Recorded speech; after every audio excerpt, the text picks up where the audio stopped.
Bienvenidos y bienvenidas nuevamente a un nuevo episodio de Startup Sessions. Esta vez tengo el gusto, el placer de poder entrevistar a Esteban Seckler, quien es co-founder, es advisor, board member, nada, muchas cosas en una sola persona. Bienvenido. Quería saber, bueno, primero, ¿cómo estabas? Gracias, Rocío. Muy bien, gracias. Y papá también, sumar el título y esposo. Ahí Muy le estamos bien. con todo. 7 por 24, no menor. 7/24. Está muy bien, bueno, excelente. Bueno, primero gracias por hacerte el espacio. Justo me comentabas que en breve te estás yendo de viaje, así que bueno, muchísimas gracias por hacerte el espacio para estar en este episodio del podcast. Primero, como siempre solemos hacer con nuestros invitados, me gustaría que nos puedas contar un poco acerca de vos. Eh, Nada, puede ser desde tu formación, qué estás haciendo actualmente, digo, para aquellas personas que no te conocen, qué estás haciendo ahora, lo que quieras contarnos. Bueno, a ver, me gusta empezar siempre diciendo que soy padre de dos, de Zoe y de Joaco. Estoy casado con Cari hace un montón de años. Tengo 46 años. Estudié en Ort, técnico en computación. Siempre destaco mucho eso porque a pesar de que después estudié licenciatura en administración, etcétera, hice algunas especializaciones en el IAE. Creo que lo que más me marcó a nivel de educación fue Ort. ¿Sí? Creo que fue lo que más me abrió la cabeza. Y bueno, y empecé a emprender, no sé si ya querés que te cuente el viaje emprendedor, Sí, pero sí, sí. empecé de Pendex a los 24 años. Yo era el webmaster de la Facultad de Ciencias Económicas. Estaba muy contento ahí en el gabinete de computación, porque en esa época era de los pocos lugares donde había internet y iba rápido. Entonces, No menor, sí. no menor, claro. Y yo jugaba mucho al Counter-Strike. Me encantaba jugar al Counter-Strike, era el mejor lugar para jugar al Counter-Strike. Entonces, con mi jefe teníamos el trato de que yo trabajaba y hacía todo lo que tenía que hacer en el día y lo que me quedaba libre podía jugar al Counter-Strike. Así que yo estaba súper feliz ahí. Y el día que me recibo, mi viejo me llama y me dice: se terminó la joda, necesito que vengas a ayudarme en el trabajo. Estaba con unos temas con su socio. Dice: necesito que estés conmigo. El necesito que estés conmigo me mató. Yo no pensaba nunca trabajar con mi viejo. Evidentemente él lo tenía ahí guardado esperándome que me reciba. Así que fui a trabajar a esa empresa, Univin, eh, que duraba un poco tiempo porque justamente mi viejo estaba mal con sus socios, se dividen. Y dice: bueno, ya está, no quiero seguir emprendiendo. Es justo en esa época mi madre se había enfermado, entonces mi hijo dijo: yo me voy a enfocar en eso. Y a mí se me ocurre que podía continuar con todo lo que ellos habían creado. Eso era una empresa de digitalización de documentos, se escaneaban grandes cantidades de papeles, Sí. tenían en esa época 3, 4 clientes. Y yo hablé con esos 3, 4 clientes y dije: mira, yo voy a continuar con esto. Si quieren seguir con nosotros, voy a hacer una nueva empresa. Así fue que creé Train Solutions. Al principio mi padre estaba más enfocado en la enfermedad de mi madre, que por suerte se recuperó y está muy bien, pero esos primeros meses estuve emprendiendo bastante solo, recuperando esos clientes y eran un, un periodo raro, ¿no? Porque venía de una empresa que se había disuelto y yo me había quedado a los 24, 25 años con ese desafío. Y, y la verdad que me encantó y mi viejo me dio todas las herramientas y toda la confianza para que yo pueda avanzar. Después ya vino, se sumó y ahí empezamos a crecer juntos. Eh, Creció bastante la empresa de digitalización, teníamos clientes muy importantes como YPF, La Caja, Chevron, o sea, grandes empresas, pero la verdad que me aburría muchísimo el tema de digitalizar papeles. O sea, Claro. el proceso de digitalizar papeles es agarrar una carpeta, abrirla, sacarle los ganchitos, pasarlas por escáner de alta producción, cargarle los datos, ponerle los ganchitos y mandarla a un archivo. Y siempre hacían eso, o sea, no es que habían diversificado en otro tipo de servicios, como Correcto. era Era simplemente, eso. sí, El único valor agregado que dábamos, que era interesante, es que teníamos un software que permitía hacer OCR. En esa época, súper innovador, ¿no? Captura automática de datos de los papeles. Entonces Wow. hacíamos OCR, códigos de barra, participamos en censos de grandes volúmenes de papeles.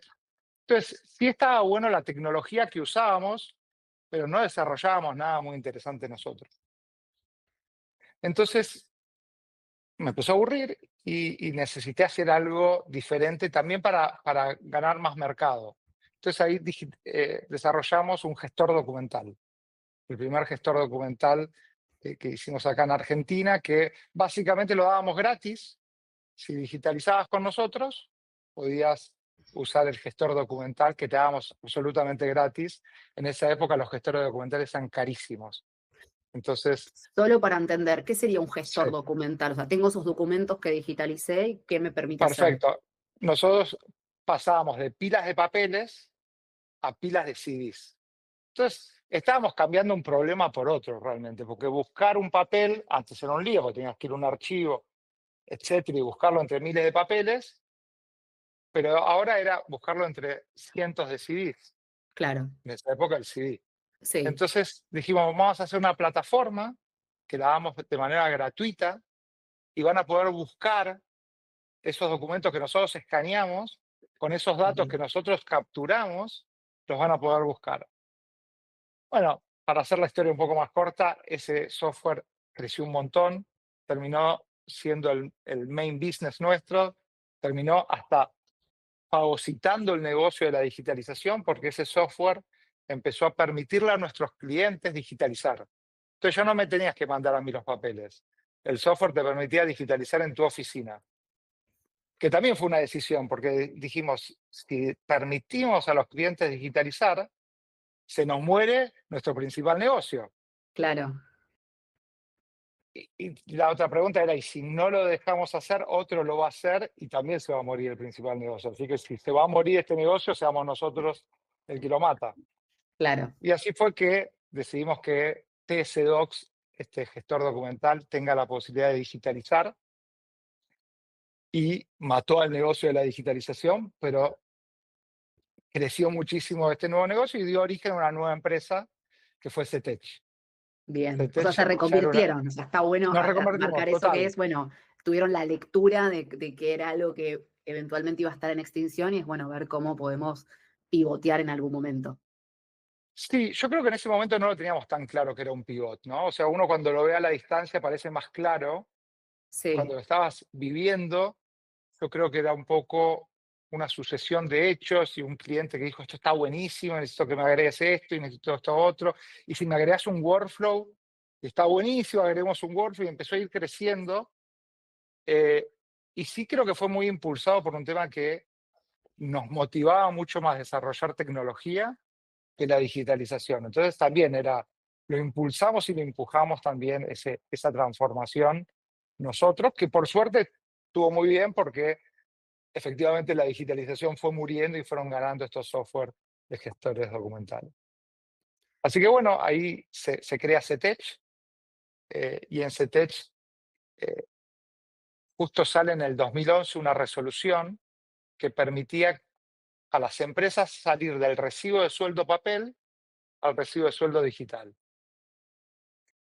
Entonces vimos esa resolución, me acuerdo haber ido a mi viejo y decirle, está buenísimo esto porque esto es TS2, pero para recursos humanos. claro, Él me acuerdo que me challengeó un poco, me dijo, pero si nos está yendo bien con esto, ¿para qué nos desenfocamos? Me dijo, dale, probémoslo. Bueno, ese fue el gran crecimiento de CETECH, simplemente el hecho de haber focalizado en un vertical, porque básicamente ahí se crea turrecibo.com, que era un gestor documental que hacía todo lo que hacía TS Docs, pero solo se lo comunicábamos a recursos humanos. claro, Ese cambio, ese sentir del cliente que dice, esto lo hicieron para mí, y no es que es una plataforma genérica, hizo toda la diferencia en CETECH, y ahí empezamos a crecer un montón, y ahí se suma mi hermano, y con mi hermano dijimos, bueno, vamos no solamente en Argentina, él es un comercial de pura cepa, entonces dijimos, vamos a aprovechar ese espíritu eh, de negocio que tiene Ale también para salir de Argentina. Así fue que fuimos a Uruguay, a México, a Perú, a ¿Y Chile. cómo estaban esos países en relación a la digitalización? Porque me imagino que esa resolución fue de Argentina, pero en otros Muy países buena también pregunta. estaban abiertos como para, porque digo, pues es algo muy local de las leyes locales. Total. La realidad es que no estaban tan abiertos.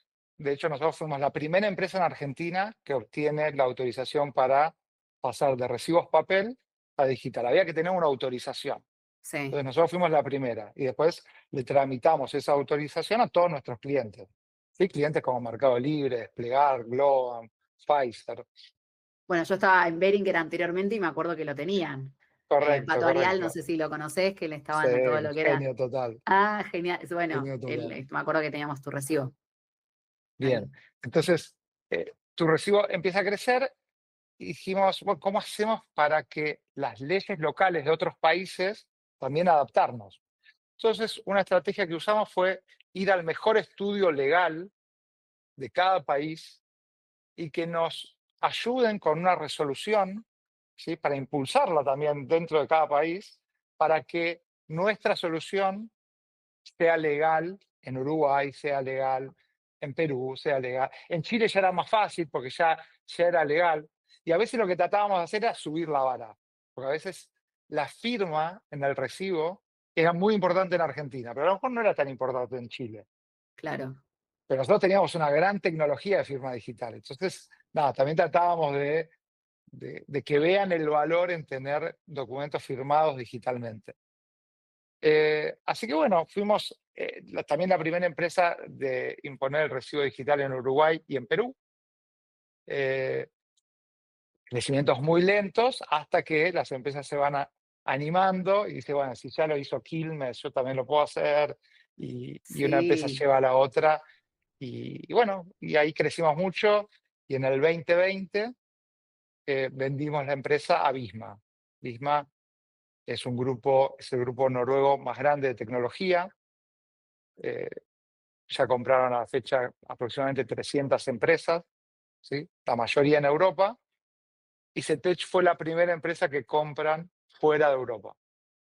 bien. Me interesa un Entonces, poco indagar ahí cómo fue ese proceso, o sea, porque también uno cuando, no sé, yo me acuerdo que también compraron hace no tanto Lara, entiendo que es sí, el mismo grupo que compró Lara AI. sí, sí.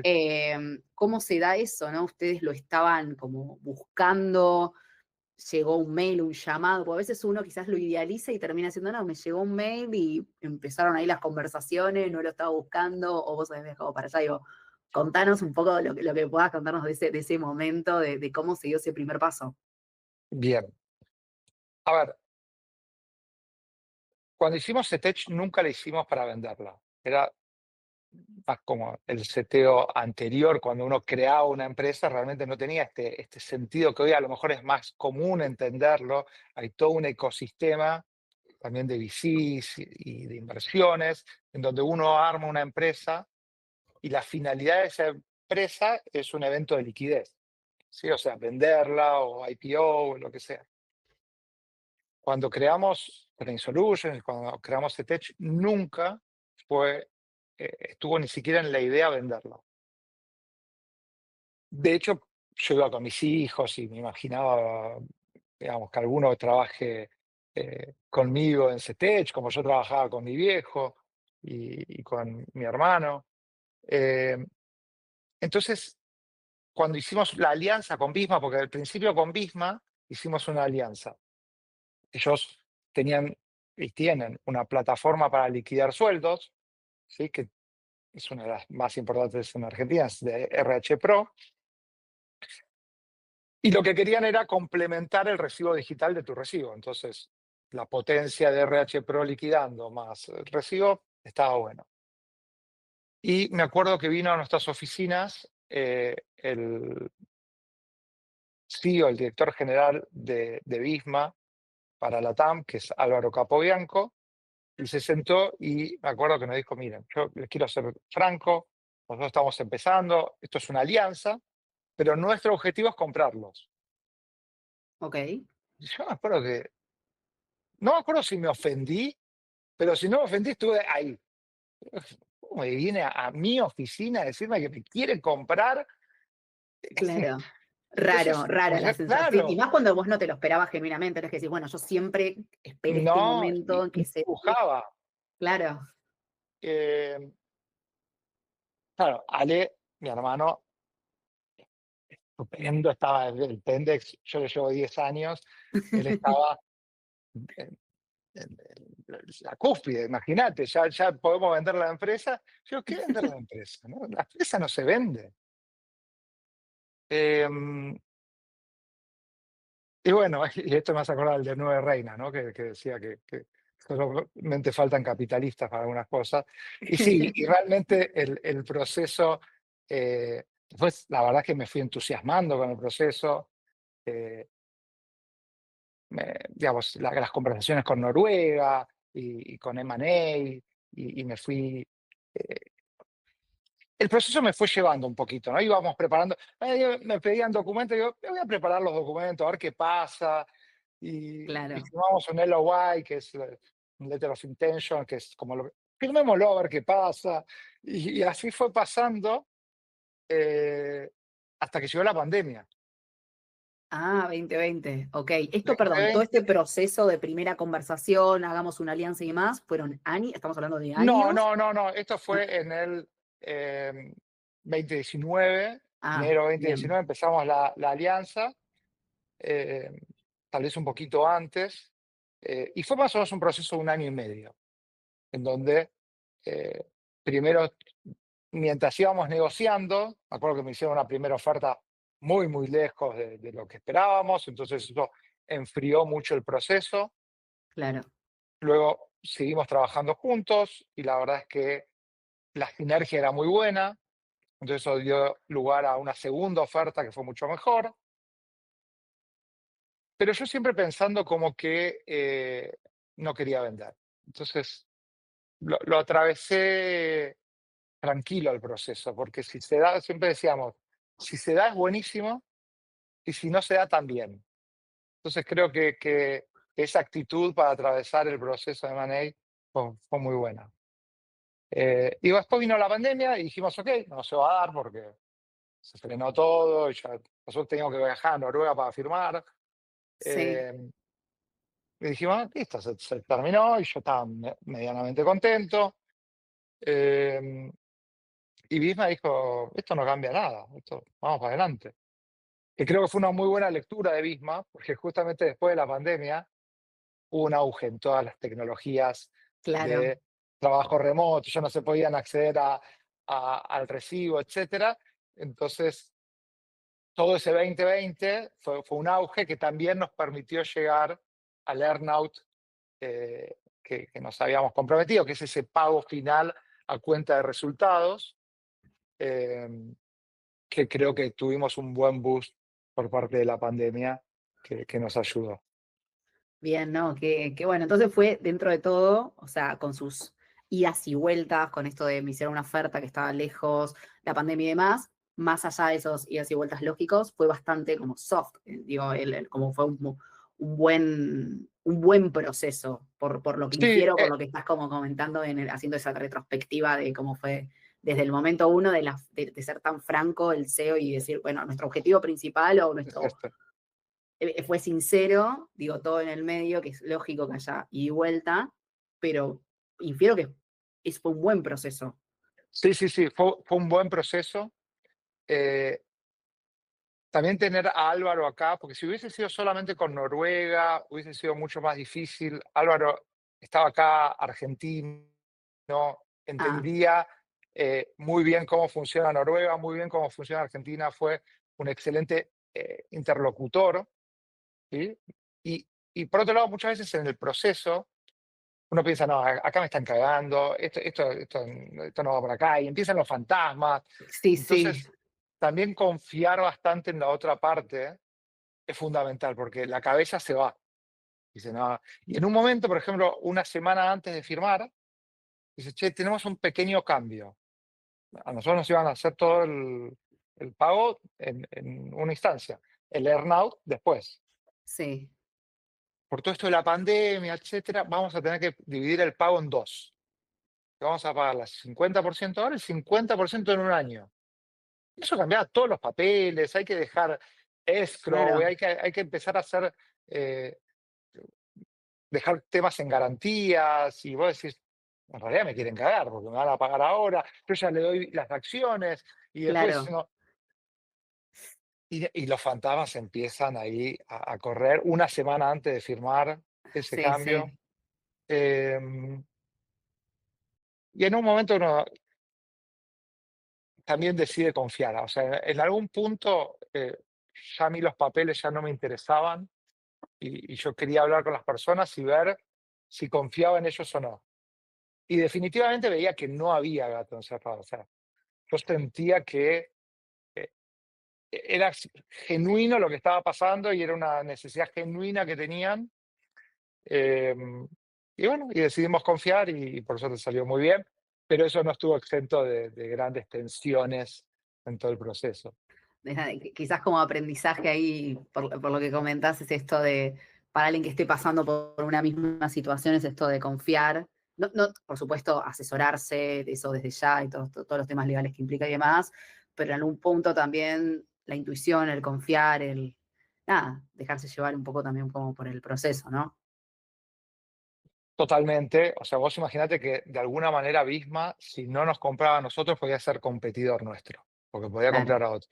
Y durante todo el proceso vos le vas compartiendo datos, tus clientes, la facturación, porque ellos tienen que hacer el due el diligence. due diligence, claro, Entonces, la realidad es que hay un montón de confiar o no confiar. O sea, es crítico de la parte compradora, ¿sí? Generar esa confianza también en el otro, porque podría ser un excelente deal, pero si no hay confianza, aunque el deal sea excelente, y los pasos no se van dando, ¿entendés? Porque dice, bueno, yo necesito que me des información, pero yo no te voy a dar información, claro, y porque. cómo es quien da, es como Y ahí, el huevo y la claro, gallina, es como quién, yo te doy esta información, pero qué me garantiza que después no vayas para atrás, pero esta información es sensible, entonces como que, sí, sí es quien da totalmente, primero, sí, totalmente, totalmente. Entonces, sí, te diría que el gran pilar, y creo que Visma en ese punto, al haber comprado tantas empresas, o sea, no es una empresa más Visma. Visma es una empresa que tiene el ejercicio de comprar empresas. sí, Entonces, eh, hay otras empresas a lo mejor que no está dentro de su scope comprar, pero estratégicamente necesitan comprar algún competidor, y bueno, no sé cómo será en esos casos. En el caso que me pasó a mí, nada, lo tenían muy aceitado, uno podía hablar con otros founders que también habían vendido, entonces, y eran cientos de founders. eh, claro. y entonces sí, creo que el tema de la confianza es crítico. Y bueno, hacen la transferencia, los compran, ¿y qué pasó después? Ahí también es desde el desconocimiento. Tuviste que, o sea, seguiste formando parte de Visma ahora, te fuiste, o cómo fue ese siguiente paso. Bien, la transición, digamos, lo que sería el proceso de transición. La transición fue natural, pero dura. ¿Por qué? Porque la realidad es que uno cuando vende también tiene que setear que vendió. Aunque yo seguía como CEO de la empresa, Sí, era raro, porque yo seguía como CEO de la empresa, pero había vendido. Entonces, claro, eh, la realidad es que cambian muchas cosas a pesar de que vos seas el CEO de la empresa. O sea, ahora hay una estrategia global, ¿sí? Que no es solamente la estrategia de CTEC, es la claro, estrategia de las próximas M&As, y eso es una estrategia mucho más amplia. Yo seguía teniendo la visión de CTEC, que es lo mejor para claro, CTEC, no para todo el grupo.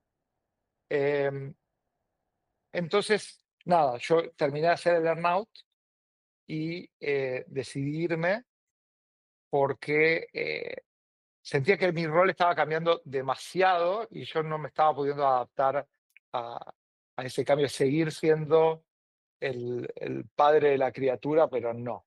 La criatura ya había crecido, se había ido. Era como que yo estaba viviendo, los hijos se van de casa y vos te vas a claro, vivir a la casa de los chicos. Es claro, raro, y es raro, sí, sí, es sí, raro. sí, Creo que hay muchos casos que funciona, en mi caso sentía que no funcionaba. Mi hijo se había ido, mi hermano se había ido, ya está. Entonces, apenas finalizó el earnout, que por suerte fue corto, era de 1 año, me fui. Bien, Ahora, ¿y qué y pasó después? Digo, ya está, después de toda esta experiencia, años emprendiendo a nivel familiar, cómo fue ese Esteban de ese momento? Bueno, ¿qué hago ahora? buena pregunta. Ese Esteban de ese momento estaba bastante perdido, ese Esteban de ese momento. Em, de alguna manera se resuelven algunos temas, ¿sí? Temas económicos, que antes tal vez no estaban tan resueltos a futuro, empiezan a no ser tal vez un issue, eh, y entonces empiezan, como la pirámide de Maslow, cuando vas cubriendo ciertas necesidades. Por ejemplo, empecé a mirar mucho mi cuerpo y empecé a sentir que me tenía que cuidar, empecé a ir mucho más al gimnasio. Yo en ese momento me acuerdo que estaba con muchos dolores de columna y estaba loco con los dolores, todo el tiempo sentado. Y, y empecé a ir al gimnasio porque me dijeron que con gimnasio y stretching y podía zafar de la operación. Y la verdad que tremendo el cambio. Y entonces empecé a mirar mucho más eso, estaba bastante más con la familia también. Eh, Me había ido también a un nuevo emprendimiento, que era HipCamp. Era un emprendimiento muy desafiante, muy diferente a todo lo que había hecho, porque era unos sistemas de control de accesos para edificios multifamiliares, donde básicamente cambiabas lo que era el portero eléctrico y las llaves por un equipo que te reconoce facialmente y te deja pasar, o podés tocar Sí, el timbre y en vez de tocar el timbre le suena en el celular a la persona y abrís la puerta desde tu propio celular. Es un proyecto súper interesante con una alianza con Foxconn, que es la empresa que fabrica los iPhones. Eh, y ahí estuve 3 años. La empresa estaba en una crisis muy, muy grande. Entonces, por eso me convocan para ver si podía eh, sacarlos de ese lugar en donde estaban, que realmente no encontraban product market fit, que el desarrollo del producto estaba estancado. Entonces, vi tantos desafíos ahí que me gustó, me metí muy de lleno en ese desafío. Cambiamos totalmente la empresa, o sea, la empresa empezó a ser profitable. Y en el momento que ya empieza a ser profitable, la empresa ya cambia de ser una empresa que desarrollaba tecnología a una empresa que instalaba porteros eléctricos y hardware, ¿sí? En edificios, y me empecé a encontrar con los problemas del hardware. ¿Sí? Que la instalación no me funcionó, que la electromagnética sí. era de mala calidad, que, uy, digo, ¿qué estoy haciendo acá? Eh, o sea, me encantó el proceso y el desafío de haber sacado a la empresa de un momento muy crítico en el que estaban a Sí. tener un producto que realmente es increíble, pero la operación no me gustaba, no me gustaba para nada. Y tampoco, francamente, me gustaba el proceso, el ICP, del cliente, cómo era. No, no me encantaba. La verdad que me gustaba mucho más lo que hacía en CETECH y venderle a recursos humanos. Y la gente de recursos humanos Otro es muy nicho. copada. Me Entonces, siento identificada, yo vengo del lado claro, de. bueno, pero es mucho más Sí, humano, ¿viste? sí, Y si no le gusta el producto, te lo tratan de suavizar mucho y te claro. ponen onda. Otro Entonces, interlocutor. Sí. otro interlocutor. Entonces, nada, me fui de HipCamp. Nuevamente otro periodo de incertidumbre, y ahí empecé a tomar varios cafés con emprendedores. Me acuerdo un café con Diego Noriega que me sirvió mucho también la experiencia que él me compartió. De hecho, estuve ayer en un evento con él. Y conozco a Juli Bender, también otro emprendedor que también vendió su empresa, y estábamos en una etapa muy parecida de nuestras vidas. Y yo en ese momento pensé que no iba a volver a emprender nunca más. O sea, emprender algo de cero y todo el desafío que significa emprender de cero, dije, no more. Entonces yo estaba de advisor de Lara, entré Ah, como board member en Visma me ponen en board member de algunas empresas como Contagram, mismo o sea, no te Cetech. desligaste al 100% de Visma, digo, por esto de No, no, FIP, luego pero volví, me fui viste, de HipCamp y también con un café con Álvaro. Álvaro me dice, ¿no te interesaría venir, sumarte, ahora desde un rol diferente, de advisor, etcétera? y la verdad que me gustó la idea. Detengo, perdón, un segundo acá Sí, porque muchas veces yo veo bueno, LinkedIn, en eventos, conectando con personas, mundo emprendedor. Nosotros, bueno, en WebStarted estamos como muy vinculados o sea, no somos una agencia tradicional en el sentido de que nos gusta vincularnos mucho con fondos de inversión, con aceleradoras, incubadoras, hacemos eventos, acciones, workshops y demás. Y me pasa mucho de ver emprendedores, personas que vendieron sus empresas, que no, que siguen con las empresas y demás, que aparecen como con este rol de advisor, board members, y a veces es, ¿qué significa ser un advisor? No sé si para alguien que de repente se lo tenés que explicar a tu hijo, como para hacerlo más fácil, alguien que no viene del lado emprendedor, y ¿qué es ser advisor? O qué es ser, o sea, obviamente son roles distintos, board member, con lo más fácil que lo puedas explicar. a ver, yo creo que el advisor lo que trata es de compartir sus fracasos para que los otros no cometan los mismos fracasos que uno ya cometió. Digamos, creo que los mayores aprendizajes no están en las recetas del éxito, porque son muy particulares de cada uno, y los fracasos a lo mejor son un poco más generales. Sí, Entonces, en principio yo creo que es compartir un poco esas cicatrices. Y segundo es debatir no en lo operativo, porque uno cuando está liderando una empresa, la verdad que lo urgente siempre le gana a lo importante. Entonces, cuando tenés esas sesiones con el advisor, con el mentor, con el board member, con quien fuese, que te dé una posición para mirar lo estratégico. Entonces, creo que también es esa excusa de sentarse con alguien donde podés debatir un poco lo estratégico. Eh, y creo que digamos, cada uno tiene una expertise y como advisor, creo que uno no termina siendo advisor de todo. O sea, a mí me gusta mucho, por ejemplo, producto y marketing. Y me siento muy cómodo discutiendo de producto y marketing. Tal vez si tenés temas legales, si tenés temas administrativos, si tenés hasta algunos temas comerciales, comisiones, cómo manejar, no es en donde yo me sienta más cómodo. Obviamente lo hice, lo hago pero digamos, creo que sí doy un plus en lugares como estrategia de go-to-market, marketing, eh, desarrollo de producto, entender el ICP. Entonces, creo que el advisor no es advisor de todo necesariamente, sino que es necesario tener a lo mejor más de un advisor en donde puedas challengear diferentes aspectos. Pero básicamente yo creo que estamos para compartir experiencias, entre ellas fracasos, sobre todo, algunos también las cosas que sí funcionaron, eh, y dar un lugar para hablar de estrategia. bien. Que muchas veces en el día a día, y te digo, nos No pasa a lo nosotros tenés. internamente, no lo tenés. De hecho, yo tengo, paradójicamente, una call semanal, no me acuerdo si creo que es los lunes, todos los lunes con Javi, founder de WebStarted, en donde literalmente se llama Strategy, donde la intención es hablar una Es eso. hora solo de temas de estrategia, hacia dónde queremos llevar el producto, los servicios de recruiting, bueno, hablar de estrategia. Terminamos generalmente hablando, y siempre arrancamos de la misma manera, para antes de hablar de la estrategia, tengo un tema con un cliente y este contrato, ¿quién me Claro, lo puede? Y digo, ay, pero no puede ser. Ahora que nos fuimos de viaje, digo, por fin aprovechamos, nos pasa mucho cuando nos vamos de viaje, de repente hablar genuinamente de cosas de estrategia, porque en el día a día siempre pasa algo, siempre hay un contrato que lo tiene que ver el otro, siempre hay un tema con cliente o algún workshop que tenemos que dar, y termina siendo el operativo, y terminamos como pateando la estrategia.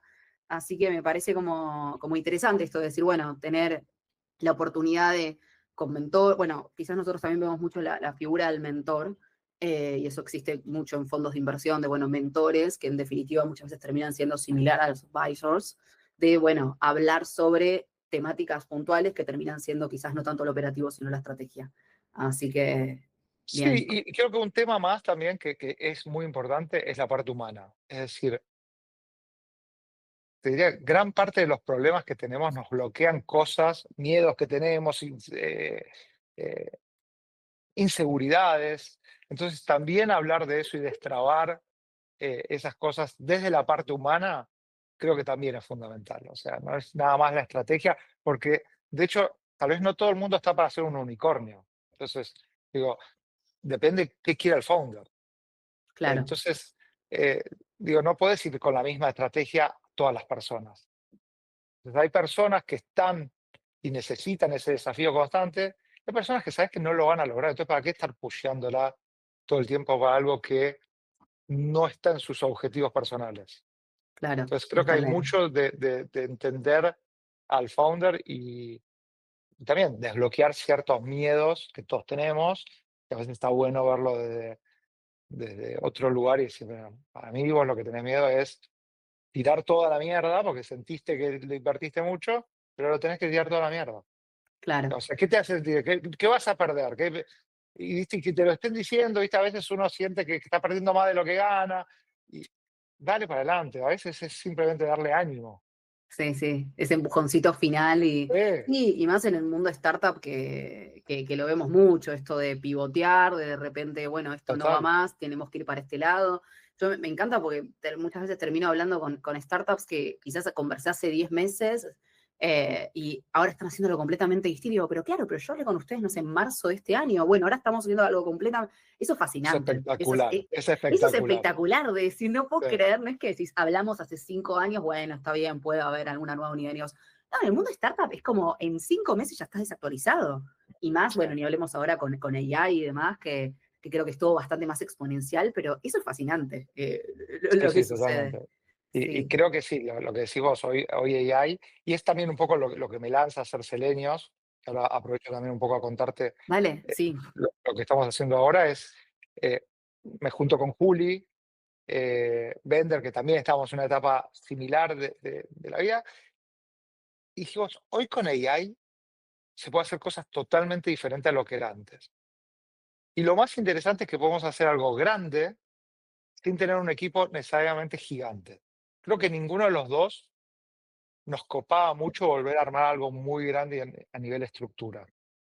sí, Y entonces, como que nos pusimos ciertos lineamientos que queríamos cumplir en esta nueva etapa nuestra como founder. Sí, queríamos tener una ICP que nos encante, queríamos tener alguna unfair advantage que para nosotros sea más fácil entrar en ese mercado.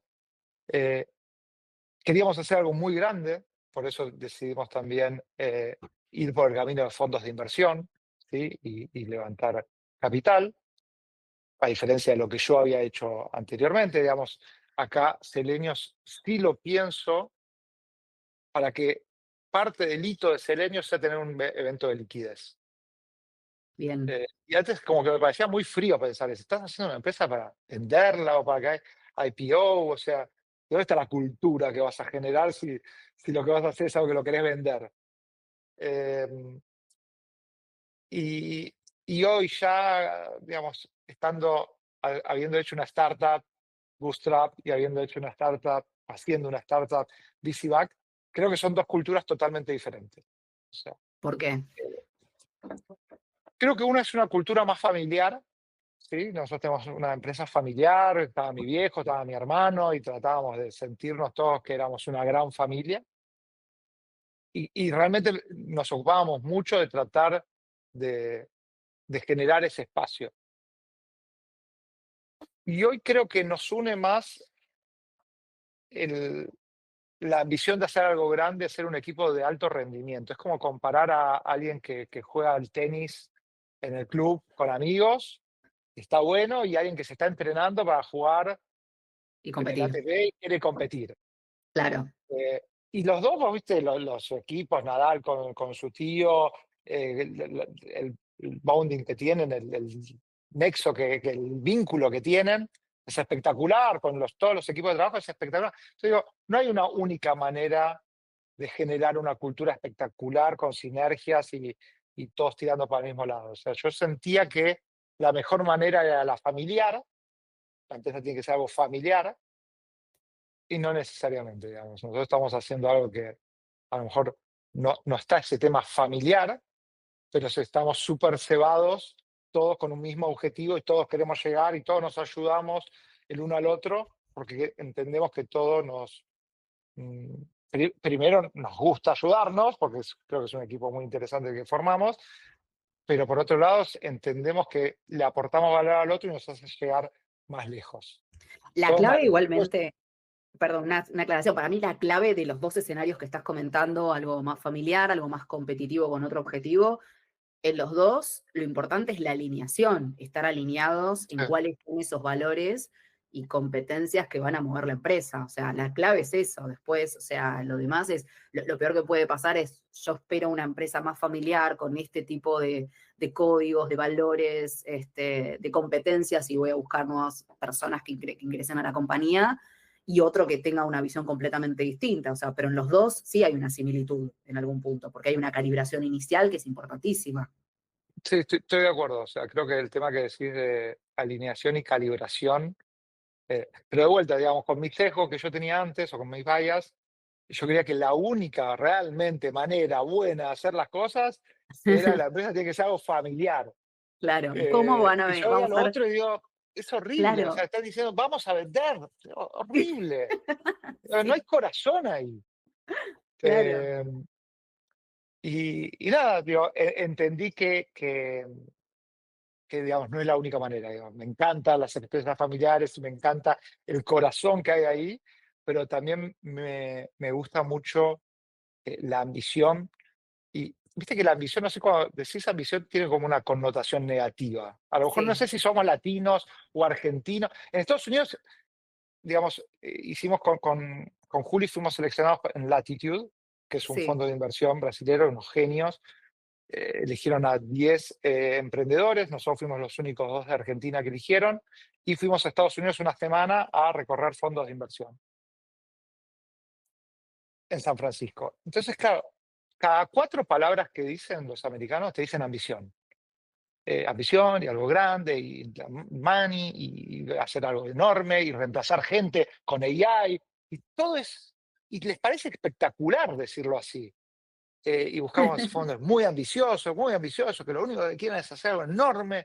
Y si tenemos que desaparecer un departamento entero de gente y ponemos AI, no hay problema, eso es lo que queremos. Carajo, Culturalmente ¿dónde algo está? completamente distinto que lo decís acá, decís, Totalmente ay, no distinto. tiene corazón, ¿no? No, no, no. Correcto. Digo, ¿cómo alineás a todo un equipo a que diga, queremos hacer eso y somos todos ambiciosos? Sí, somos todos ambiciosos. Eh, y creo que hay algo bueno también que tienen ellos en ese sentido, ¿no? O sea, el también entender que la ambición en una buena medida, ¿sí? Es algo buenísimo. Es algo que te impulsa a mejorar. O sea, la ambición no sé, a veces nos da algo de egoísmo o algo de selfish o algo Sí, de que solamente vas a pensar en vos y tu ambición es solamente tuya. Y ambición sí, puedes hacer que todo un país progrese si somos todos muy ambiciosos y no egoístas y solidarios. Entonces sí, digo, un Meli en Argentina es espectacular. ¿Conoces un equipo más ambicioso que ellos? Y digo, total. lo que levantaron la vara. Entonces digo, nada, empecé a amigarme con ese tipo de términos. em, o me esfuerzo para amigarme, realmente, porque Claro, todavía me hacen un poquito de ruido.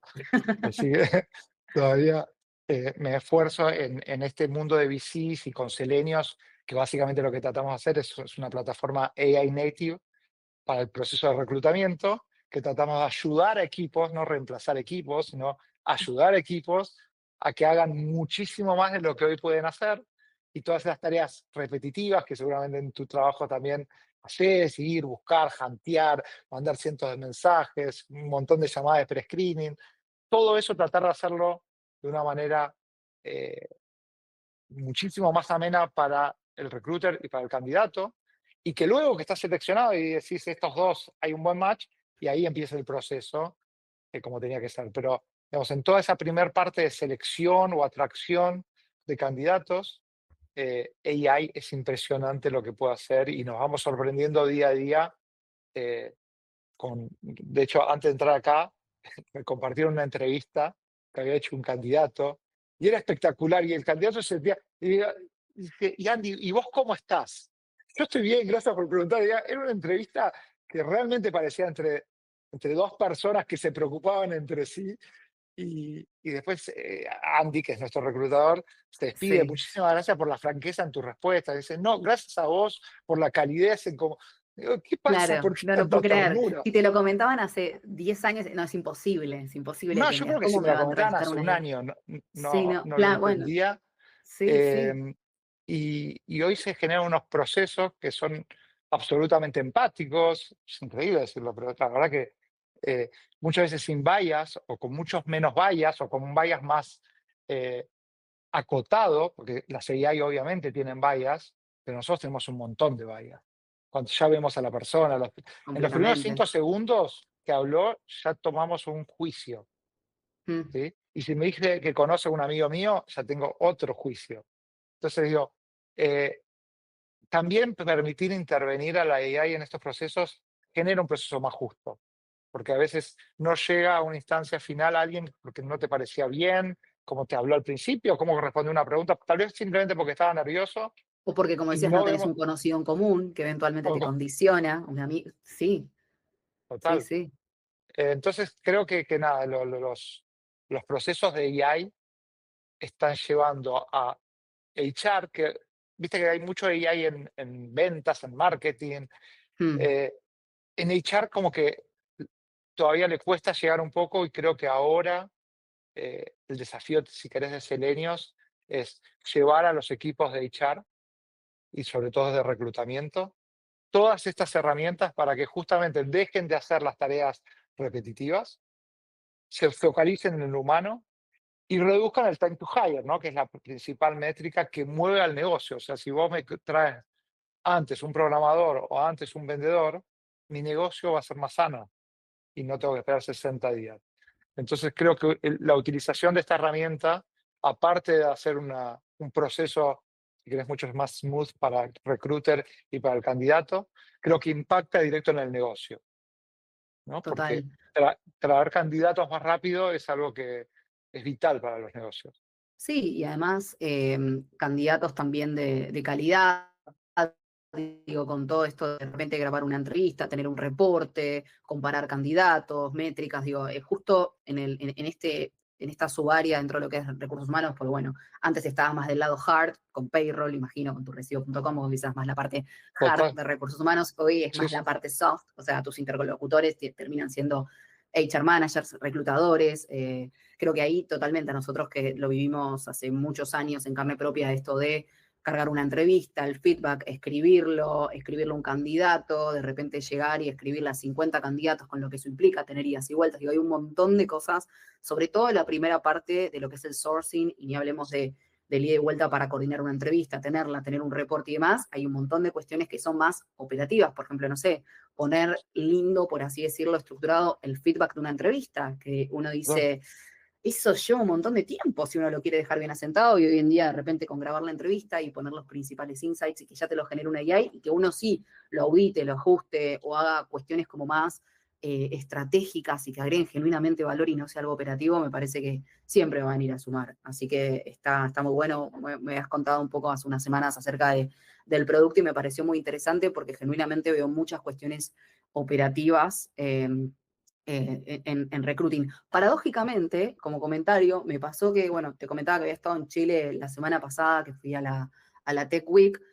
Sorpresivamente no vi soluciones, yo dije, va a estar minado de soluciones para Puede ser. recruiting, porque sí me pasó en Argentina en 2 o 3 eventos que fui entre octubre y noviembre, que conversé con varias personas que estaban intentando resolver cuestiones para esta área dentro de lo que es recursos humanos, recruiting puntualmente, y allá no. O sea, no digo que hablé con las cientos de empresas que estuvieron, pero sí me fui había una sección de HR, había de fintech, de agrotech, de minería, bueno, y había de HR, y paradójicamente no conversé con nadie que me hablara de cuestiones de recruiting, sí mucho de todo lo que es talent management, Ok. capacitaciones, upskillings, reskillings, eso sí, me conversé como con 4 o 5 startups que estaban como abordando esa temática, pero no, yo dije, va a estar, no digo minado, pero muchas, me imaginaba, ¿no? Muchas startups abordando temas o de sourcing o de entrevistas o de algo de un proceso de selección, nada.